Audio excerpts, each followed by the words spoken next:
Hello, Career Pathways participants. Welcome to Meet Your Executive Coaches. Today, we're going to take a moment to sit down with your executive coaches and get to know them a little bit more. Today, you'll be meeting Charles Story, Lisa Kroll, Lawrence Hamilton, and Wendy Amara. Now, before we get started, take a moment to grab a journal or any other writing materials, and as you listen to these interviews, write down some questions you may have for the executive coaches that you can bring to our live call together. Great, now let's get started. It's my pleasure to introduce you all to Charles Story. He has been one of our executive coaches for a very long time, since the beginning of Career Pathways. So hi, Charles, welcome. Thank you. How are you, Manuela? I'm well. Good. We want to get started by getting to know you a little bit more, Charles. So could you tell us more about who you are? What's your background, your work experience, and why you became a coach? My name is Charles Story. I have an executive coaching firm, ECS Group. This is our 16th year of existence. Prior to that, I was president and CEO of an organization called Inroads, which developed interns in business engineering and computer science for careers in corporate America. So I was the CEO of that organization for about 13 years. And 2 weeks after I retired from that position, I started my executive coaching firm and have been doing it ever since. And as Manuela said, I am, I guess, the only original coach left from the beginning of Career Pathways. So this has been an assignment or an engagement of pure joy for me. As I say a lot, I enjoy Career Pathways folks because they lead with their heads and their hearts. And some of my corporate work, people tend to just lead with their heads and not too much from the heart. Charles, so now we would love to learn more about what it would be like coaching with you, maybe your coaching philosophy. Well, my coaching philosophy is one of inquiry. In other words, I ask a lot of open-ended questions. I shy away from being directive. I believe leaders oftentimes have the answers, and my job is to help them through an inquiry process, kind of to discover the answers for themselves. So I do a lot of what I like to call options management. So we have there's an issue or situation that we're talking about. I oftentimes will say, okay, let's talk about what option A would look like. Let's talk about what option B would look like. Let's talk about what option C would look like. So the leader can play that out for themselves through my guidance. And oftentimes the bell rings, ding, ding, ding, ding, at a point in which they determine for themselves which of those options or a hybrid thereof may be the most appropriate way to go. So I like that a lot. I like to talk about real-time business issues with my clients, in addition to anything that they may be working on from a development standpoint. That's fine. We have to look at the development opportunities that they may have, but also I like to lean in on kind of real-time business issues that they're dealing with, and I can help be a guide and support for them on that. And I think I can add more value that way, given my experience of having been a CEO and seen a lot and done a lot. I've served on a couple of corporate boards of directors, so I've been behind the boardroom doors, and I know what people are talking about behind the boardroom doors. So I try to bring that kind of practical experience to the table. I don't talk a lot about theoretical and conceptual stuff. I consider myself a practical coach. So we'll get down and dirty and lean in on some practical issues that the coaches might be dealing with in a real-time way. I love that. And Charles, could you talk a little bit more about why this program specifically is important to you? Well, it's really important because obviously we're talking about the next generation of diverse leaders in the foundation community. There's a lot of change in the foundation world, a lot of retirements, and I'd love to have a hand in or be supportive of those folks who are in the program who ultimately, in fact, will be the next generation of leaders. There have been a number of leaders who've come out of Career Pathways who have ascended the ranks and become heads of foundations and senior leaders in foundations. And to walk down the road with folks along that career journey of leadership is always exciting to me. A lot of people have heard of Maslow's hierarchy of needs.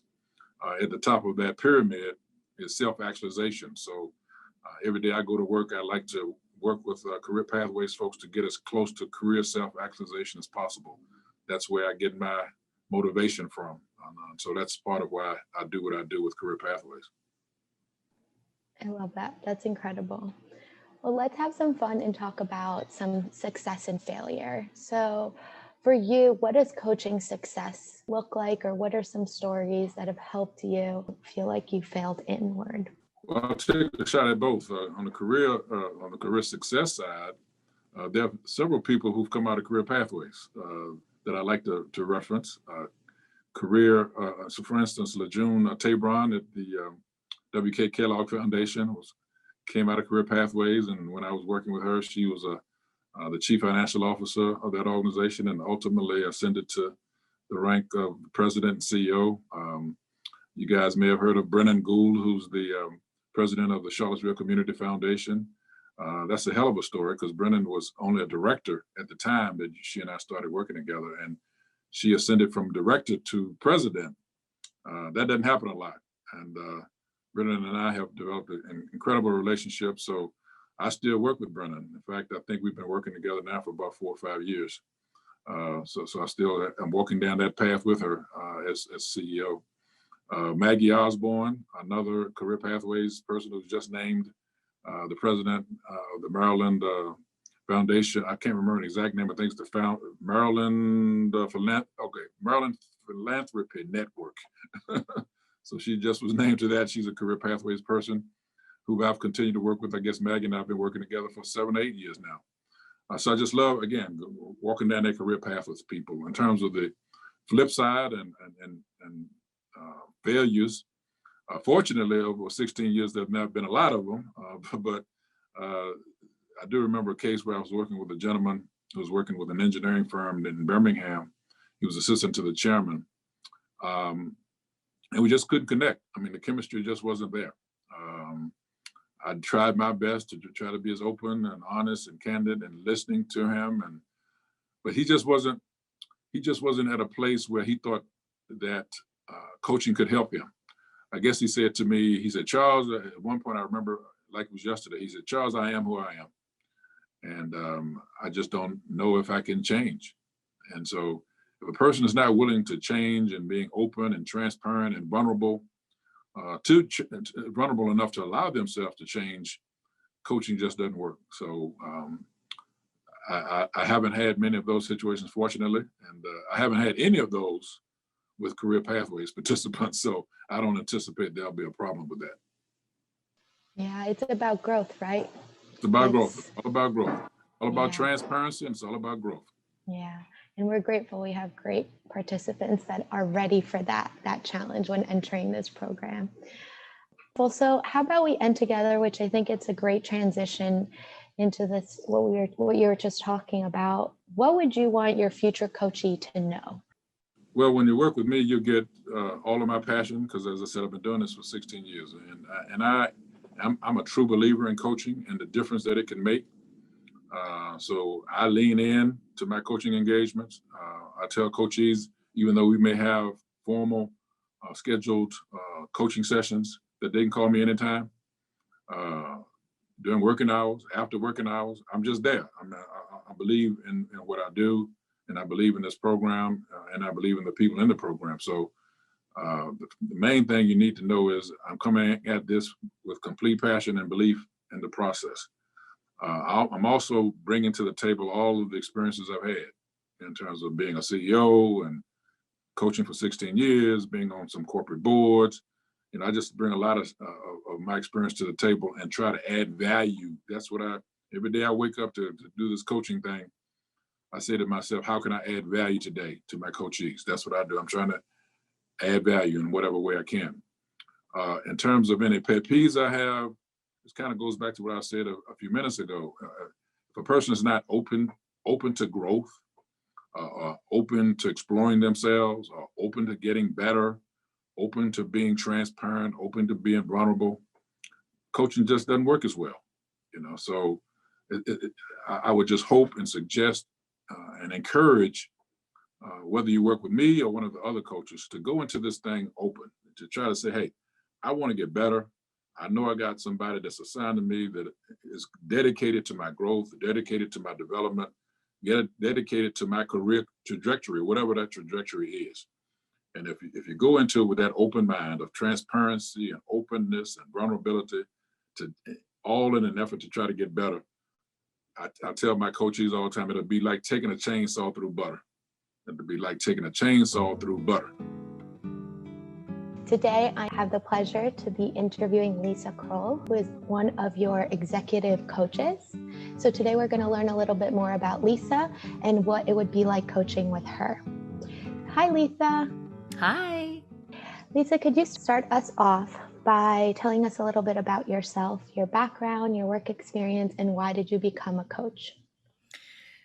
Yeah, so my work experience is pretty varied. I've worked in education with nonprofits in the corporate world, and I've had jobs in sales, in marketing, in recruiting, in culture, in HR, and professional development, all of them really having to do with people and interacting with people. And, I decided really young, probably in my early 20s, that I needed my job to be very meaningful and I wanted it to have a personal impact on people's lives. And I got my first taste of that in my mid 20s when I started managing people and really got to help develop them with their strengths and their individual ability to be the best versions of themselves. So I found coaching when I was about 30. So it took me a while, but I was relentless. I needed to have a job that was really meaningful and meaningful for the people that I was working with as well. And so I've been coaching for about 14 years. And what I do now is work with organizations where I'm helping them design leadership programs and facilitating them, or individually coaching executives or leaders in an organization, or coaching with an entire leadership team because you can make a lot of difference that way. And why I became a coach? It is the perfect combination of two things that are really important to me, which is the fact that I believe I was put on this planet to help people to grow into the best versions of themselves. And I also really like developing really intimate relationships, like really getting to know people. But I also want to have a big impact. And so by working with leaders, I can develop very intimate relationships, but then it also allows for this exponential impact through, their work. That's beautiful. Thank you so much, Lisa. Mm-hmm. Okay, so let's get a little bit more into what coaching would be like with you. What is your philosophy? What do you want to create within your coaching? With my coaching, I really look at it as a triangle. It is the person that I'm coaching with, it's me, and then it's the coaching relationship, which is actually at the top of the triangle. And that's the most important part. So it's really, in that coaching relationship, the power is in that coaching relationship and the respect that we have for it and how we honor that coaching relationship. And that coaching relationship is completely in service of my client. And so my coaching philosophy is really, I think I could break it down into three things, which is one, how do we increase your self-awareness? Self-awareness is the foundation of any kind of personal and professional growth. And working with leaders, it's so important for people to have self-awareness about their unintended impact and how their behaviors impact other people. And when you understand and when you have an awareness of your unintended impact, now you can do things with intentionality instead of doing it unconsciously. So the first step is increasing self-awareness. I think the second is self-acceptance, because sometimes we can be really hard on ourselves. And so I think the second step is being able to embrace, okay, that's me, or that's me right now. And you have to embrace that and accept that before you can move on to the third step, which is self-empowerment, which is, okay, now I know this about myself. I accept this about myself, and I want to do something differently. And so I'm going to do that. That's powerful. I love that. Could you share a little bit more about some coaching success stories or even some failures that have helped you learn? I feel like the successes is slightly a trick question because, there are my successes, and then or what I could consider to be success, and there's what the people that I coach with consider to be success. And I think some of the easy ones are, someone got the job that they wanted, or they got the promotion that they wanted, or a leader was able to run a facilitation that the way that they wanted, or they were able to lead a group, their leadership team through strategic planning in the way that they wanted. But I really believe that success is in the small moments where people are able to show up in the way that they want. And I think that those events happening over and over and over is success, because I personally think success is when people are able to be themselves, their best selves, bring their strengths, and contribute to their organization or whatever their goals are in a really authentic way. That's great. Could you share why this program is so important to you? Where I focus my coaching is in diversity, because I think that leadership needs more diversity. And so this is where I focus when I'm coaching with people. And this is why it's so important for people to understand their strengths and be able to bring them forth, because there's so many people who take themselves out of the running because they think, well, I don't look like my bosses and I don't act like my bosses. And it's like, exactly. And that's why we need more people like you. No, I love where all this is going. How about we end our last minute with, what would you want people to know about you and your coaching? A couple of things. One, coaching is not a place to get advice in the sense that, oh, I want to let go of responsibility. This is a leadership program. And so one of the things is to realize, I have a lot of influence here, or I can build influence. And so to really take responsibility for the decisions that you're making.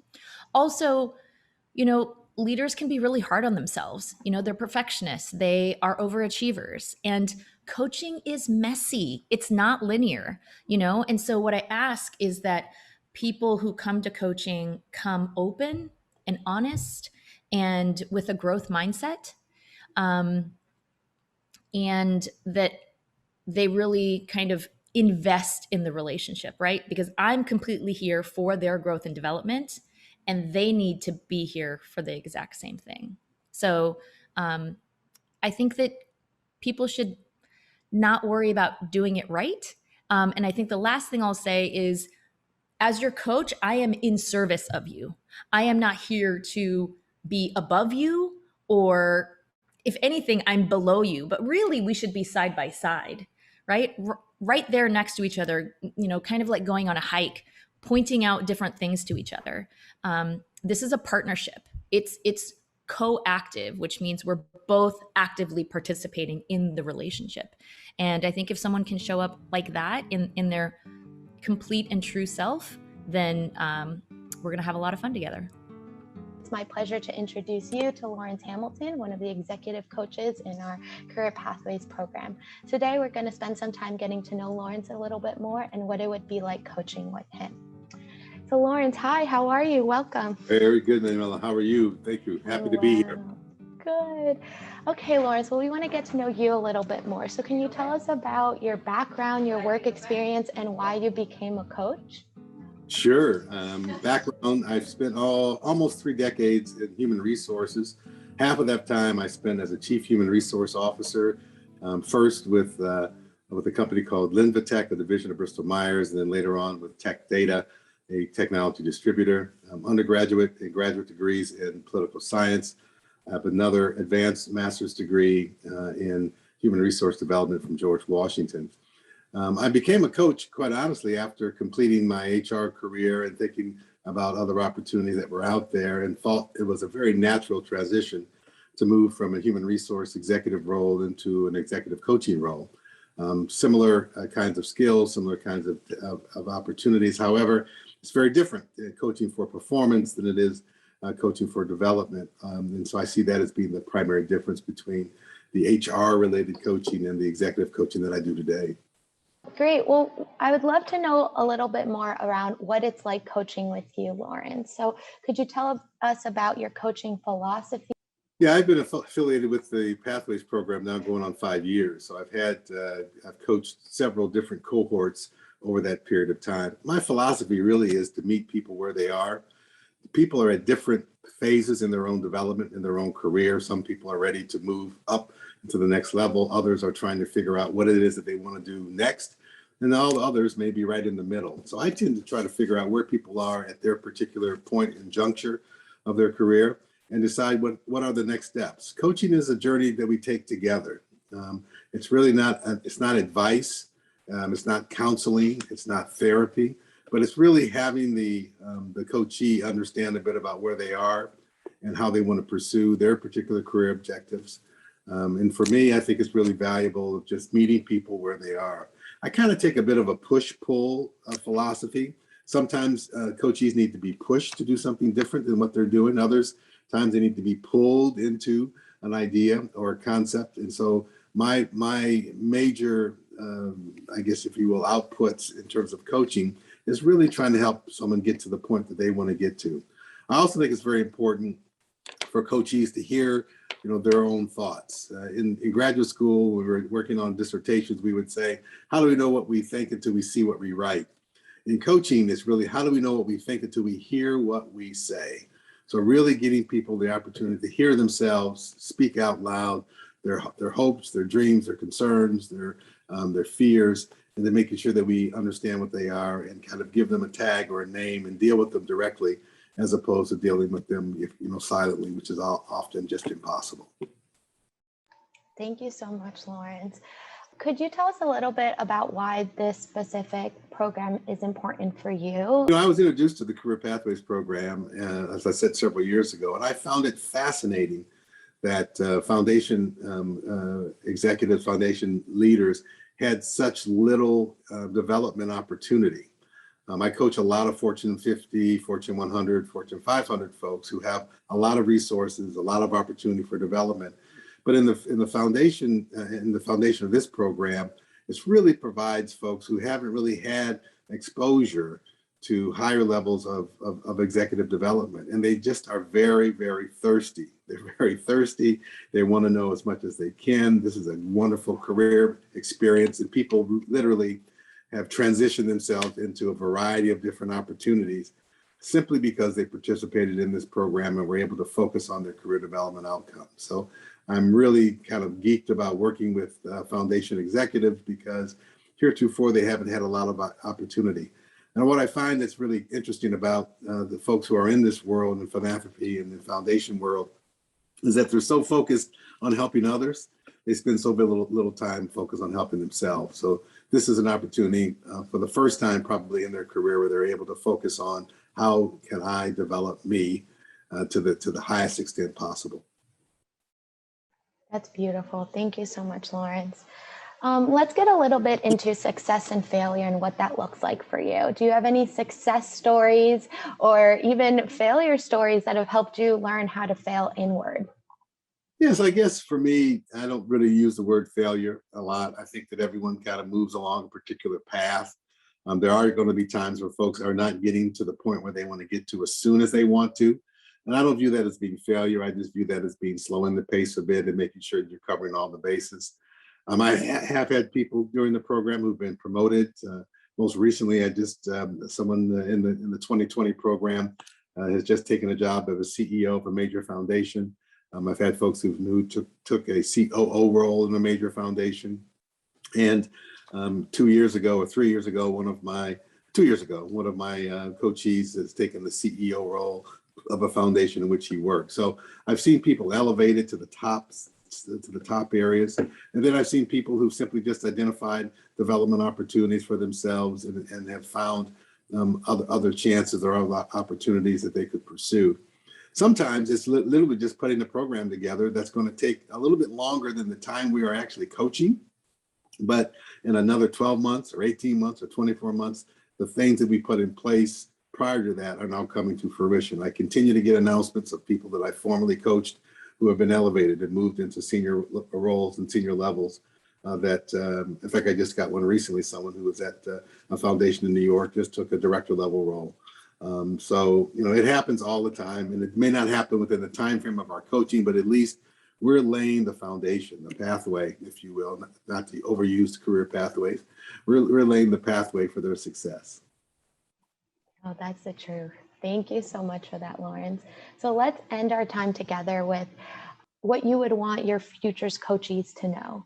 Yeah, I think it's important that the coachees take the coach time as being an important time for them to focus on themselves. So often, you'll find that we'll get scheduled or rescheduled, and things come up, but really, lean into being there, prepared to talk, on time, raring to go. Nothing is worse than to get a late cancellation because you're taking the spot of someone else who I may have as a client, maybe someone in the career pathways program who wanted that time. So really, take the time to lean in, to be present. Each coaching session is different. I may have a particular subject that I want to cover, but you may decide during that time, hey, Lawrence, I really need to cover on this. Something happened between our last coaching session and this coaching session that I want to kind of uncover, unpack, unwind. And that time frame is your time. So we remember, we have our own plan, but it's your time, and how you're going to spend that time is most important. I'm very excited to welcome you and introduce you to Wendy Amara. And we're going to learn a little bit about Wendy today. So welcome, Wendy. Thank you. Thank you so much, Manuela. Thank you for having me. I'm really excited about the Career Pathways opportunity, and I'm excited about coaching these amazing leaders. Absolutely. We're excited to have you here. So let's get started and really learn a bit about you. What's your background? What's your work experience? And what really brought you to wanting to become a coach? Yes. So I fell in love with coaching and the profession of coaching about 16 years ago. So I actually built a career in nonprofits, in nonprofit management. So I can relate to a lot of what these leaders are facing in the world of philanthropy, in the world of nonprofit. And the reason I went into nonprofit work, this was out of college, out of undergrad and graduate school, was because I wanted to be a change agent. I knew I wanted to make a difference, especially with people of color. I wanted to be an example for what was possible for people of color. So I specifically chose the nonprofit world to work in. And then through my own personal struggles with depression, anxiety at times, my own mental health issues, I started looking at, well, what are other possibilities for my life where I can make a profound difference, right? And have some flexibility in my schedule and still be able to be there for my family and be there for the goals that I wanted to reach. And through my own personal journey, one of the things that I discovered that worked really well for my particular type of brain and personality was coaching, because coaching is very action oriented. And I felt like in coaching, I was given a set of tools that I could then go implement the next day, and it would make a difference. It would make a difference in my career. It would make a difference with my family. So simple tools, and that's a part of how I coach, is teaching simple tools that are implementable. They're simple, but they're not necessarily easy for people to do on a regular basis. And that's really my specialty. That's how I fell in love with coaching. That's what brought me to coaching 16 years ago. So I've been coaching for a long time. So let's get a little bit more into that coaching, style and what it would be like coaching with you. So what would you say is your coaching philosophy? Yes. So my coaching philosophy really is that my clients come to me because I hold the container or the space for them to have a really honest, vulnerable, real conversation with themselves about what they want to achieve, what are their goals, a space for them to be able to gain clarity and make some decisions and then take action on those decisions. So I really see myself as a guide that holds space where there's very few spaces where people can get really real and honest with themselves, especially about things related to career and work and how they're really feeling about what's happening behind the scenes at their office or the politics or something that happened with their boss. We can talk about all of that. This is a safe space to talk about it.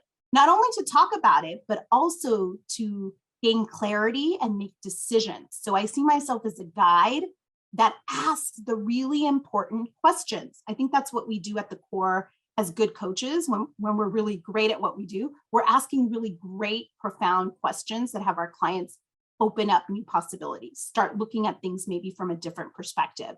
As a guide, that means I also bring my toolbox, what I like to call my toolbox of all these great tools that have to do with leadership, that have to do with communication.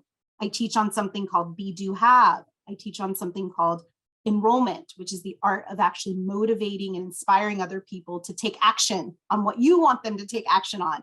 Really important for management, really important for leading individuals. So I bring that toolbox into the coaching relationship, and then I actually teach them these tools. And what's most exciting for me in terms of coaching, and what's at the core of my coaching philosophy, is that it's not just about understanding the tools or learning to understand yourself even deeper.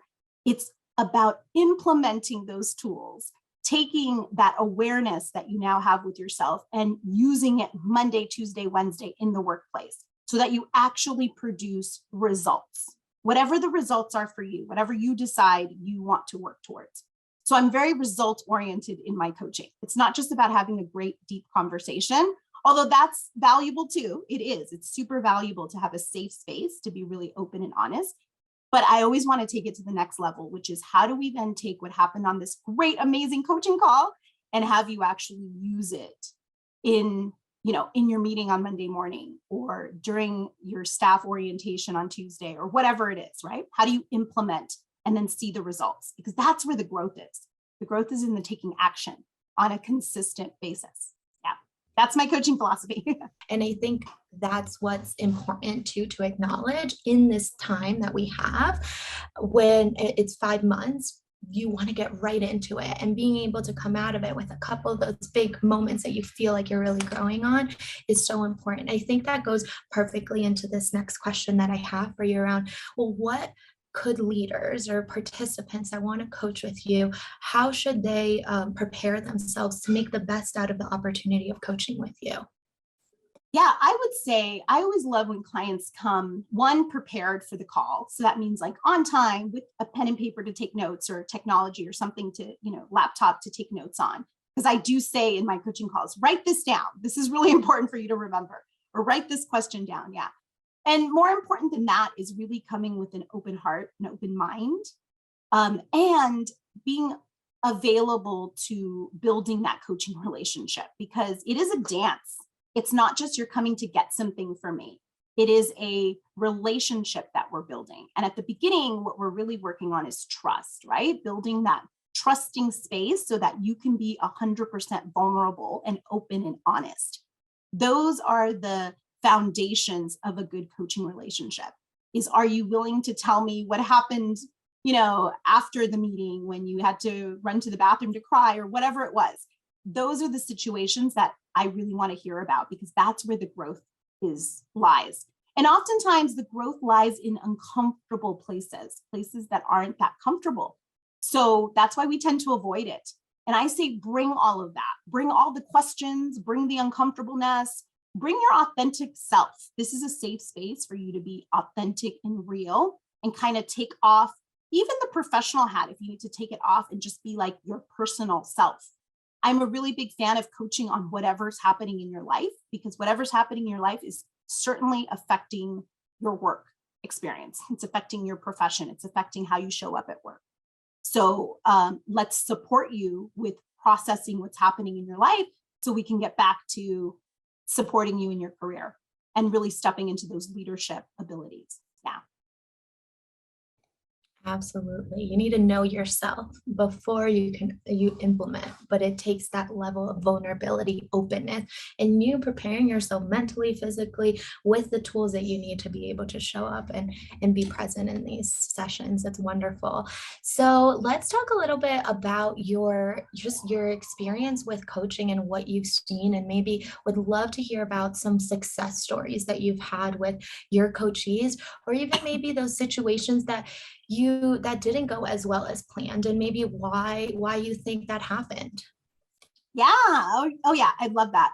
So in terms of success with coaching, I have so many examples of clients who just have leveled up in their career, right? So I tend to work a lot with women in nonprofit or women in foundations. So I have a client in particular at the Women's Foundation of Minnesota. She actually started as an intern and then moved up to an assistant. And then when she started coaching with me, she was at a program associate level. And she was doing really well, but she was starting to get overwhelmed. And they were piling on her work from other, which I think is very common in the workspace, right? Where somebody else quits and then you end up doing half their job also in addition to your own job. How do you manage that? And how do you communicate that in a way that creates a win-win with the organization, or creates a win-win with your boss? So we worked on some of that. And what actually ended up happening is she was offered a promotion, which was great because she was doing the work of what a program director would be doing. So she ended up getting the program director position. We're still coaching. Her company pays for the coaching, in fact, because they have seen the value of having her really be able to own what she's managing, and also be able to own her own voice. What I mean by that is being able to negotiate within the workspace of what she's willing to take on, and also creating boundaries around, well, that's not technically under my umbrella, right? How can I create a win-win so I'm not piling on more work and then working 50 hours a week for the same pay, right? So she got a promotion, which is great. And we were able to create some boundaries through really excellent communication skills with her boss on how to manage the workload, which is something that I help a lot of my clients do. Because a lot of my clients come to me with like, I'm working on 10 projects, but really under my job description, I should be working on 4 versus the 10. And there are things that I want to let go of, but I don't know how to create a win-win. How do I let my boss know in a way that doesn't have me just leave that work, right? And it actually helps the organization when we as leaders are more focused, when we have exactly how much we can like take on our plate and are still open to being a team player. And there's a way to do that. There's a way to have these conversations with your boss. And that's part of what I teach. So she's been an amazing, I also have another client at the International Women's Media Foundation. She's doing amazingly well. Also has gotten a promotion, also have created boundaries around work. Also have, because this is something that happens when you get a promotion, when you move higher up into leadership. Like if you started off as a program director and now you're VP of programs, right? How do you then interact with the same staff that used to see you as their counterpart, but now you're the one leading that agenda? And there is a re-education process that happens when you continuously step into new leadership roles. There is a process of what I call enrollment, which is motivating people and inspiring people to continue to follow you now into this new phase of leadership. There's a way to do that that has people feel open, has people feel inspired. And that's a lot of what I worked on with her. So those are a couple of examples of leadership clients that are skyrocketing, that are moving up in their career and are doing really well. That's incredible, Wendy. And I love your win-win philosophy. I can't wait for you to get and be able to share that with everyone else here. Yes, it's one of the tools in my toolbox. Yes, exactly. Thank you so much, Wendy. This was so wonderful, really being able to sit down and get to know you a little bit more. Is there anything else you want to leave the participants with, what they should know about you, or any other nuggets of wisdom you want to share about yourself? Yeah, no, I'd love to share. Listen, I'm a daughter of immigrants. My parents came here from Guatemala in the 1970s. And because of that, I was taught that, I really had to go to school, go to a good school, right? Get a master's degree eventually and, build this really big career. And that can feel like a lot of pressure. And it doesn't just happen with immigrant parents. It also happens with the American dream parents, right? That teach you got to go to school and you got to, have all these check marks. And there was a point in my life where I looked really good on paper, but I was miserable behind the scenes. Like on my resume or in my LinkedIn profile, it looked great, but behind the scenes, I was really struggling. I was struggling with coworkers. I was struggling to take on more work. I was struggling with time management, and life management. So this is part of why I came into coaching, was to help future leaders learn how to manage all of that, because you can absolutely manage your career, still have time for your family, for other things that you want to do, and also make your career into what you want, right? Put your priorities on the table. It takes learning some skills so that you have other people say yes to your priorities, but there is a way to do that. And I'm super excited to work with all of you to support you in learning how to do that. Wonderful. Thank you so much, Wendy. It was so lovely sitting down and getting to know you a bit. All right, everyone. So now take some time to absorb all the coaching that you just heard of our wonderful 4 coaches and get ready for making the most out of coaching in your live session during Welcome Week. Thank you, everyone.